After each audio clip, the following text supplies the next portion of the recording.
আসসালামু আলাইকুম, সবাই কেমন আছেন? আশা করি ভালো আছেন, আমিও ভালো আছি। আজকে একটা লং ভিডিও নিয়ে আসছি আপনাদের সাথে শেয়ার করব বলে। তো আমার আজকে লং ভিডিওতে থাকবে কাঁচা কাঁঠালের তরকারিটা একটা রেসিপি। তো আমি আগে কখনো কাঁচা কাঁঠালের তরকারি খাই নেই। তো এবার সবাইকে দেখতেছি খেতে, তা আমার সবাইটা দেখে আমারও মনে হলো যে দেখি একবার টেস্ট করে খেয়ে দেখি কেমন হয়। তো বাজার থেকে একটা কাঁঠাল নিয়ে আসছিলাম কাঁচা। তো আমি এটা সাথে সাথে করি নাই, মানে রেখে দিয়েছিলাম ওটার প্রসেসিং করে কেটে ধুয়ে পরিষ্কার করে হলুদ দিয়ে সেদ্ধ করে তারপরে রেখে দিয়েছিলাম 2-3 দিন। তো আমি চিন্তা করছি যে কী দিয়ে খাবো, তা ভাবলাম যে যেহেতু এটা গরুর মাংস দিয়েও খাওয়া যায়, শুটকি দিয়েও খাওয়া যায়, তারপরে আবার সবজি দিয়েও খাওয়া যায়, তাই ভাবলাম যে মাংস দিয়ে খেয়ে টেস্ট করে দেখি কীরকম হয়। তো আমি 2-3 দিন পর আজকে আমি গরুর মাংস নিয়ে আসছি বাজার থেকে। তো ওইটা দিয়ে আমি রান্না করব। তো আমি আগে এটাকে সেদ্ধ করে রেডি করে রেখেছিলাম। তারপরে এটাকে আমি যেভাবে মাংস রান্না করে ওইভাবেই সব কিছু এটাও রান্না করতে হয় দিয়ে। তো সাথে আমি আবার বুটের ডালও দিয়েছি। তো আমি সব কিছু রেডি করে নিয়ে তারপরে রান্না করতেছি।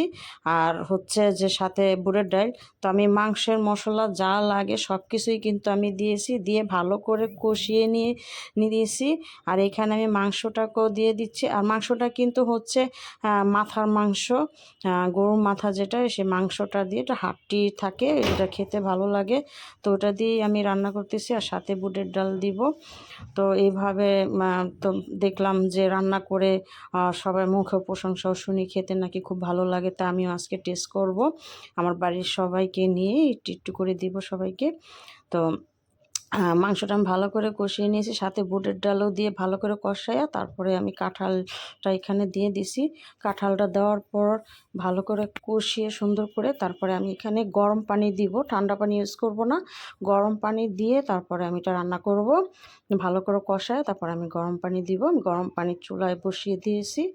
তো আমার ভালো কষানো হয়ে আসছে। তারপরে এই যে আমার গরম পানি হয়ে আসছে, পানি দিয়ে দিলাম। সাথে সাথে কিন্তু বলকায় গেছে, দেওয়ার সাথে সাথে বলকায় গেছে। তারপরে